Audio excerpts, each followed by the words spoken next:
Okay, so after all this testing, I ended up selling the Category 5 amp. It's cool. It's just I don't know, man. It's so much gear, and I'm kind of more of an AC30 thing guy. I don't know. It's more of a matchless. And some girl bought it on Reverb, and she ended up like really being into the whole Category 5 thing. And she's like, if you have any other gear, and I'm like, well, I got this open back 212. She wanted it, and honestly, I'd rather her have it. I mean, I could get a cabinet, but it was the matching cab that went with the head, and it looked cool with the head and the cab.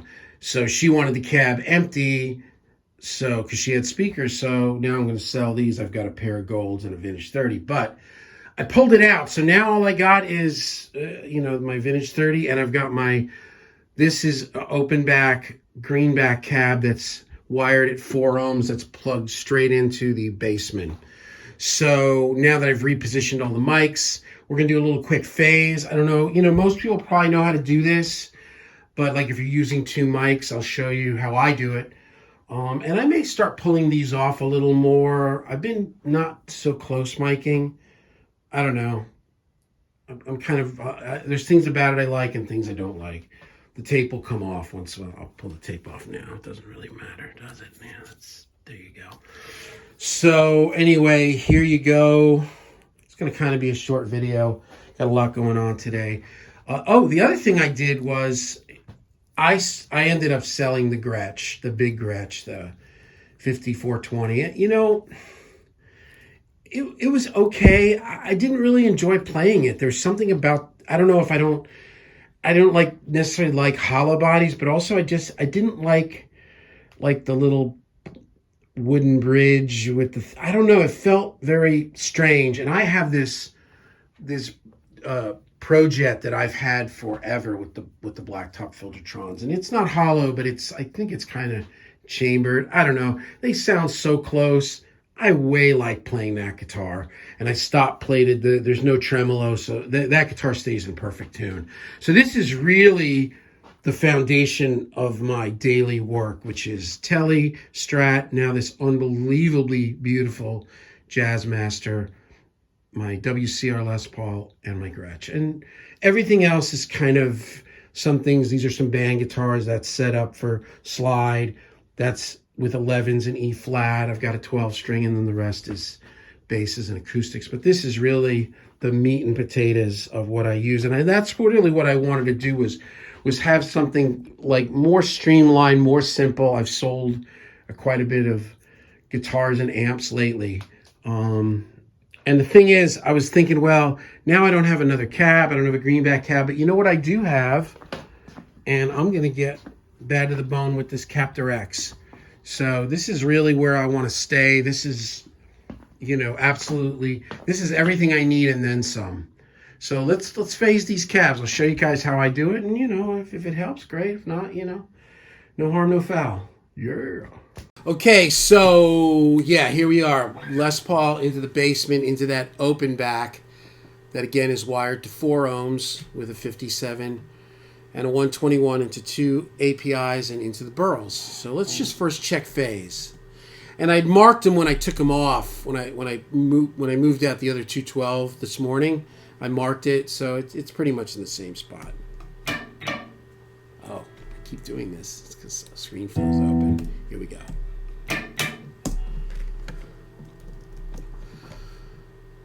So what I'm doing is I'm looking for where the peak transient is, right?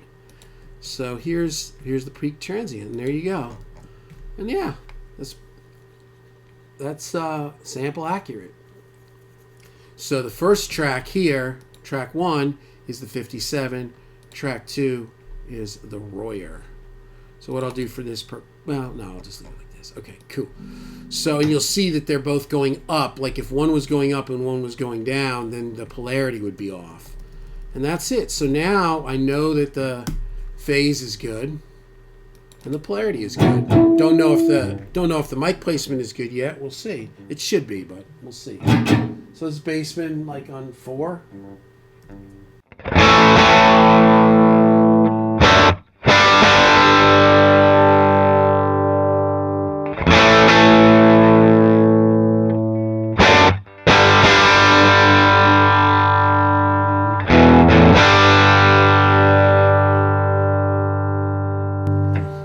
funny. That's as low as I can go.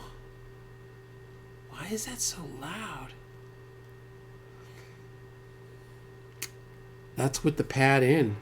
That's the lowest I can go on this second track here. This is the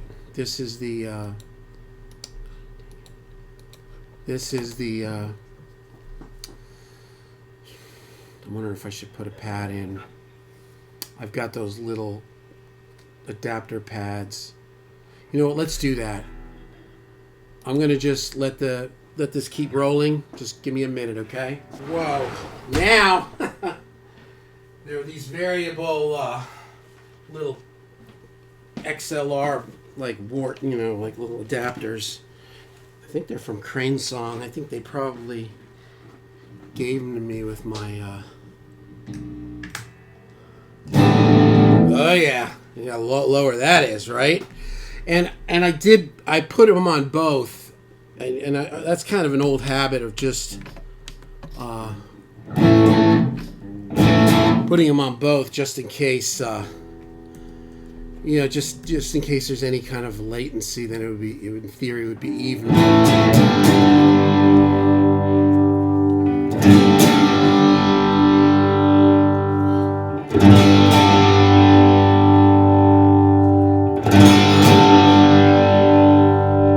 This is 100 times better because I can also open the preamp now.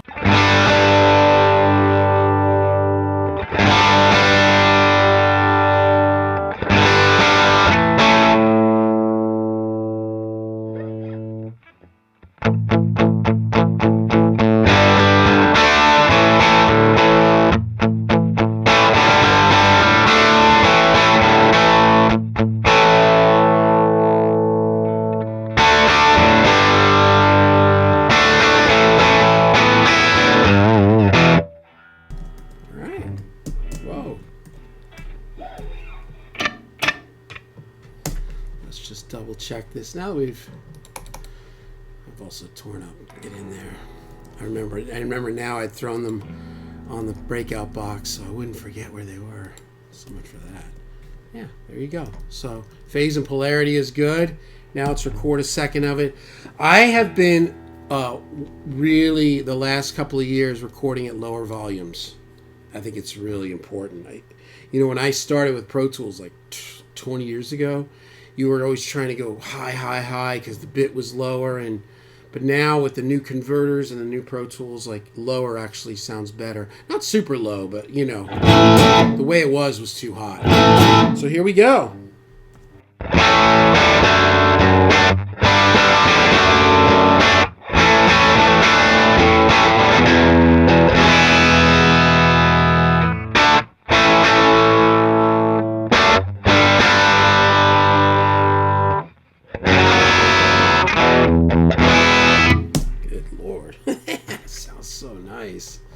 Everybody's like, look at how loud he's recording. No, there it is. Yeah, there you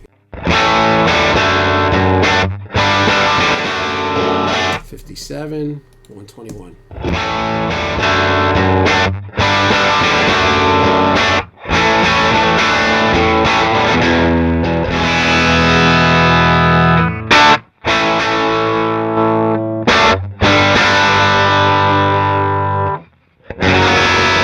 Oh, that's probably pretty good.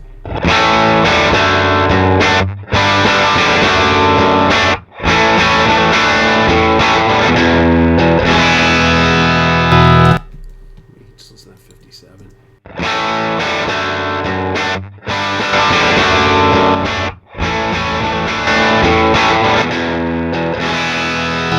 don't know, maybe 57 out a little bit more.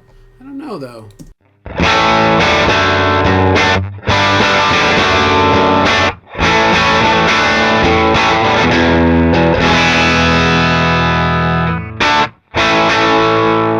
I think that'll work. All right, so let's try this.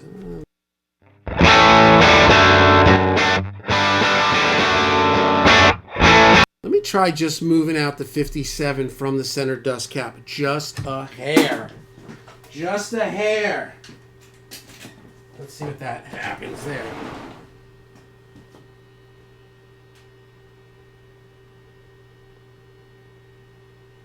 And I mean a hair. But that's the thing with these mic positionings, man. Like, a couple of hairs really makes a difference. So you don't want to overdo it. I don't want to overdo it anyway. Let's just first. Hey. Let's check our phase. So remember, the cone is kind of moving out like this. So as you move it around, it can change their phase relation. I mean, not a lot, but you know. I don't know. I'm just kind of. Yeah. There you go. I'll take that. Yeah, there you go. So here is 57 out. Let's go to the basement. Oh my God, basement. Yeah, so we'll go 57 out a little bit from where it was.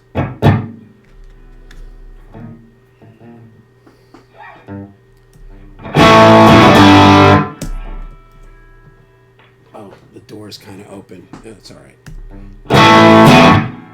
Sorry about that.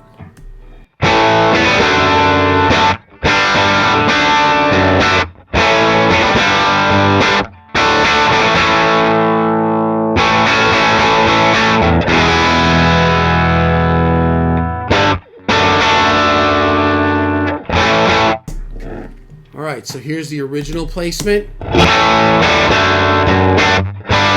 New placement. I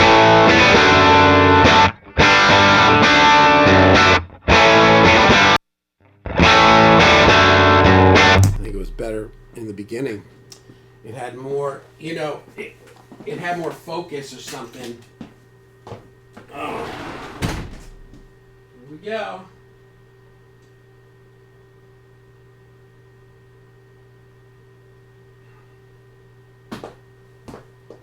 Oh. You guys must think I'm crazy, but it's really, I've been going through changes here with the studio, and I don't know, you know, so much gear has been bought and sold in the last few months. So let's try this. So this is really kind of trying to get back to more where we were.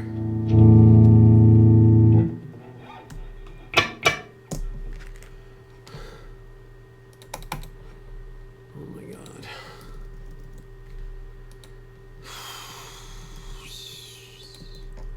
I'll take that. Okay. Oh.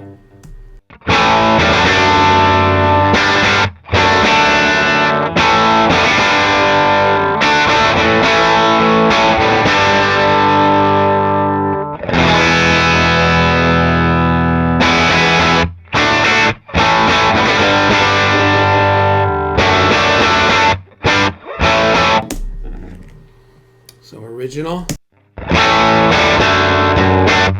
Now. We're good. We'll just stay right there. Now, let's kill that.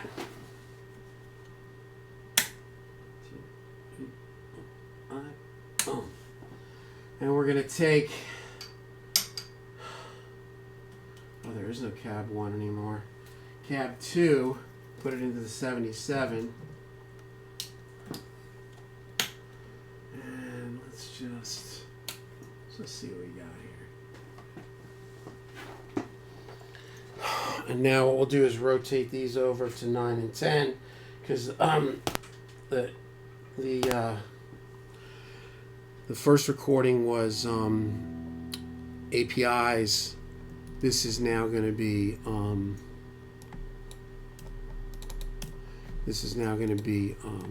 Marshall with the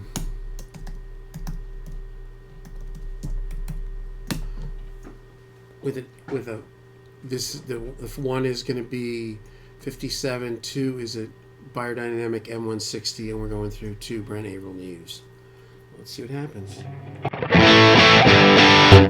That sounds nice. And this is the 212. This is a 212 vintage 30 cab.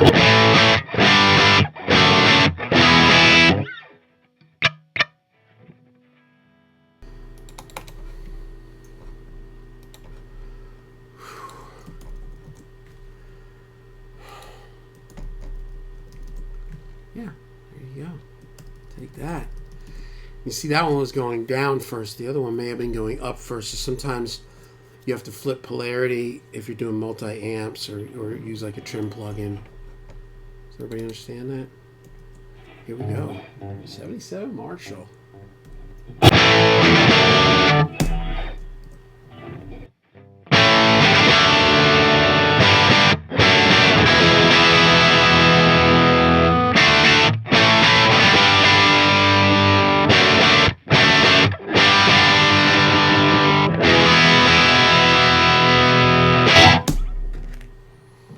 Pretty close to the same volume. That's pretty good.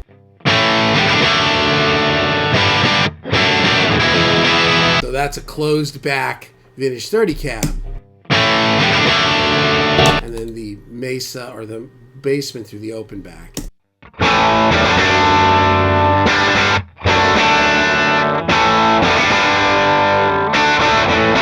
Marshall. Listen to the Marshall by itself. Here's the 57. And here's the M160.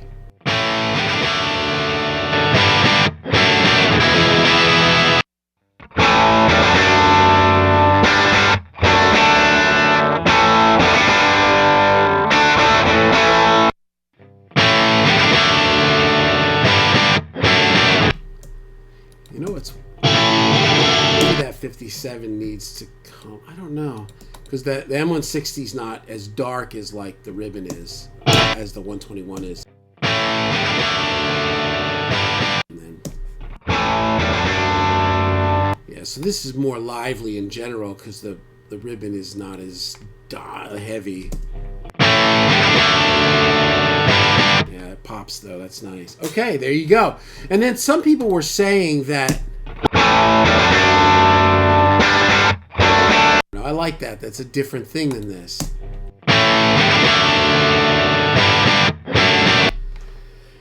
Yeah, some people were saying, "Oh, maybe maybe you do other speakers for the Bassman because I guess these are just greenbacks right here." Oh, that speaks though. That's pretty nice. And sometimes I've been liking with the Bassman not running it hot and using like single coils because the cleans are really nice on it. There you go. Oh, I didn't tune this thing.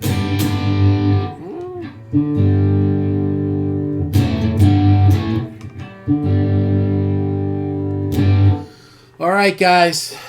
That's it, man. Peace.